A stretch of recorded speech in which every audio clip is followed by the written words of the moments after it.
और उसने बेहद खतरनाक आवाज में उर्मिला के सवाल का जवाब दिया। मैं वो हूँ जो अब तक पैदा नहीं हुआ, लेकिन जब मैं पैदा हो जाऊंगा तो वो होगा जो अब तक कभी नहीं हुआ। ये क्या कहना चाहते हो तुम? ऐसा क्या हुआ जो अब तक नहीं हुआ? तबाही होगी, तबाही। सब कुछ खत्म हो जाएगा और ये जो लड़की मुझे जन्म देने वाली है, मैं उसका खून पी जाऊंगा, सारा खून। उस बच्चे की बात सुनते ही उर्मिला बुरी तरह घबरा गई। उसका एक बुजुर्ग आदमी जैसा शरीर, एक नवजात बच्चे जैसा चेहरा, ये दोनों ही बातें उर्मिला की समझ से बाहर थी। तभी वो बच्चा अचानक गायब हो गया। घर का माहौल फिर से पहले जैसा हो गया। लाल रंग की रोशनी भी अब गायब हो चुकी थी। उर्मिला दौड़कर शालिनी के कमरे में पहुंची, जहां वो गहरी नींद में सोई हुई थी और उसके गले का ताबीज गायब हो चुका था। उठो उठो शालिनी, उठो बेटा, मुझे तुमसे जरूरी बात करनी है। अरे चाची, क्या हुआ? इतनी रात को आप परेशान क्यों कर रही हैं? सब ठीक है ना? अभी जब तुम सो रही थी ना, तो मैंने तुम्हारे गले में एक ताबीज पहनाया था। कहाँ गया बेटा, बताओ मुझे। शालिनी ने चारों तरफ अपनी नजरें घुमाकर देखा, लेकिन वहां पर कोई ताबीज नहीं था। वह हैरानी से उर्मिला के चेहरे की तरफ देखने लगी। उसे समझ में नहीं आ रहा था कि आखिर उर्मिला किस ताबीज के बारे में बात कर रही थी। नहीं चाची, यहाँ कोई ताबीज नहीं है। लगता है आपने कोई बुरा सपना देखा है। मैंने कोई बुरा सपना नहीं देखा। खैर छोड़ो, तुम अब सो जाओ, कल सुबह बात करते हैं। डर और घबराहट की वजह से उर्मिला की आंखों से नींद तो जैसे बिल्कुल गायब हो गई थी। अगली सुबह उर्मिला बिना कोई देर किए गांव के बाहर एक छोटी सी झोपड़ी में रहने वाले बूढ़े पंडित के पास पहुंची। पंडित जी, मेरी मदद कीजिए।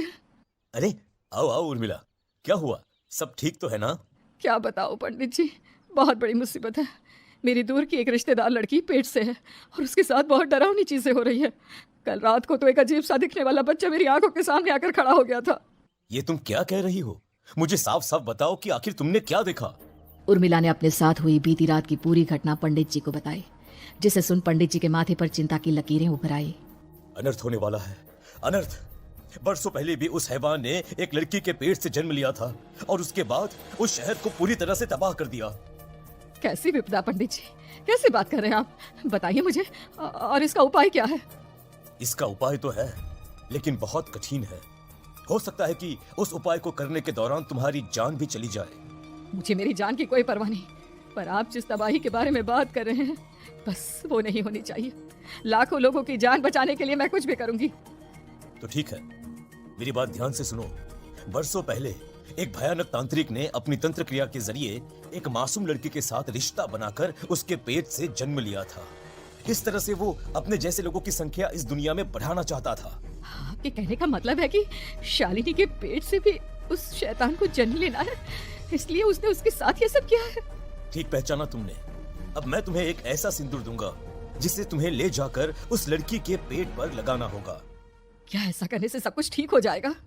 नहीं उर्मिला, ये सब इतना आसान नहीं। उस लड़की के पेट पर सिंदूर लगाने के बाद तुम्हें उसका पेट काटकर उस हैवान को बाहर निकालना होगा। नहीं पंडित जी, मैं ये सब नहीं कर सकती। मैं भला एक जिंदा लड़की के पेट को अपने हाथों से कैसे काट सकती हूँ? अगर तुमने ऐसा नहीं किया तो कुछ ही दिनों में वो हैवान उस लड़की के शरीर से जन्म लेगा और उसके शरीर के सारे खून को पीकर अपनी ताकत को बढ़ाएगा। उसके बाद वो धीरे धीरे इस पूरे शहर को तबाह कर देगा। यहाँ पर कोई जिंदा नहीं बचेगा। लेकिन अगर मैं उसके पेट को काट दूंगी तो क्या वो जिंदा बच पाएगी? अगर शालिनी को कुछ हो गया तो, अगर उसकी मृत्यु हो गई तो? ऐसा कुछ नहीं होगा उर्मिला, तुम्हें अपने मन को पक्का करके ये काम करना ही होगा। सिंदूर लेने के बाद उर्मिला झोपड़ी से बाहर निकलने ही वाली थी कि तभी पंडित जी ने उसे पीछे से आवाज देकर रोका। उर्मिला, उस लड़की का पेट काटकर हैवान को बाहर निकालना ही काफी नहीं होगा। तुम्हें ध्यान रखना होगा कि ये सब करते हुए उस बच्चे का जो आधा बूढ़े का शरीर है उस पर सिंदूर की एक बूंद भी ना लगने पाए, क्योंकि अगर ऐसा हुआ तो वो तुम्हें और बाकी सबको कच्चा खा जाएगा। पंडित जी की बात सुन उर्मिला की आंखें फटी रह गई और उसके शरीर में डर की लहर दौड़ गई। फिर भी उसने हिम्मत की। ठीक है पंडित जी, मैं पूरी कोशिश करूंगी कि मैं उस हैवान को वहीं के वहीं खत्म कर पाऊं। इसके बाद उर्मिला तेज कदमों के साथ घर वापस आती है। दिन बीतता है, रात का अंधेरा छाने लगता है। शालिनी खाना खाकर सोने चली जाती है और उर्मिला लगातार उसके गहरी नींद में सो जाने का इंतजार करने लगती है। जिसके बाद उर्मिला दबे कदमों से शालिनी के कमरे में पहुंच गई। मुझे ये करना ही होगा। अब उर्मिला ने धीरे धीरे शालिनी के पेट पर पंडित जी का दिया सिंदूर लगाना शुरू किया उर्मिला के हाथ बुरी तरह से कांप रहे थे। उसके एक हाथ में चाकू था जिससे वो पेट काटने वाली थी। उर्मिला ने एक नज़र शालिनी के चेहरे की तरफ देखा और फिर डरते हुए उसके पेट पर चाकू चलाना शुरू किया। कमाल है, मैं इसका पेट काट रही हूँ और ये आराम से सो रही है। इससे दर्द नहीं हो रहा क्या? तभी अचानक उर्मिला के कानों में बच्चे की रोने की आवाज़ सुनाई देने लगी। उसने घबराकर चारों तरफ देखा पर वहां पर कोई नहीं था, बस रोने की आवाज़ लगातार आ रही थी। उर्मिला बिना रुके लगातार शालिनी के पेट को काटती रही। उसे इस बात का भी ध्यान रखना था कि सिंदूर बच्चे के बूढ़े आदमी वाली शरीर के हिस्से पर ना लगे। कुछ ही देर में वो हैवानी बच्चा उर्मिला के हाथों में था। उसने बड़ी ही सावधानी से उस बच्चे को बाहर निकाला और पंडित जी के कहे अनुसार उसे घर से दूर जलाने के लिए ले गई। पर तभी उसके सामने वही बूढ़े शरीर और बच्चे के चेहरे वाला बच्चा आ गया। अपनी गोद में और सामने भी बच्चे को देखकर उर्मिला हैरान रह गई। मुझे मारोगी? मुझे इतनी हिम्मत कैसे है तुम्हारी? तुम पैदा नहीं हुए हो और मुझे पता है जब तक तुम्हारा जन्म नहीं हो जाता तो मुझे कुछ नहीं कर सकते।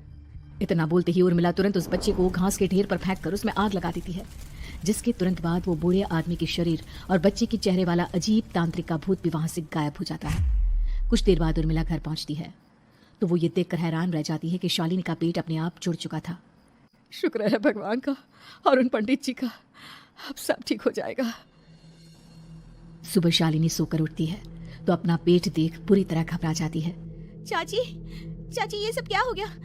मेरा पेट अचानक कम कैसे हो गया? मेरा बच्चा कहाँ गया चाची? बेटी, वो बच्चा नहीं एक खतरनाक तांत्रिक था जो तुम्हारी कोख से जन्म लेकर सबको मार देना चाहता था। वो पैदा होते ही तुम्हारी जान भी ले लेता, इसलिए मैंने पंडित जी के बताए उपाय से उसका खात्मा कर दिया है। अब सब ठीक है। शालिनी को उर्मिला की बात समझ में नहीं आती, जिसके बाद शालिनी को पूरी बात उर्मिला आराम से समझाती है। अब वो दोनों ही भगवान का शुक्र अदा करती हैं और एक साथ रहने लगती हैं।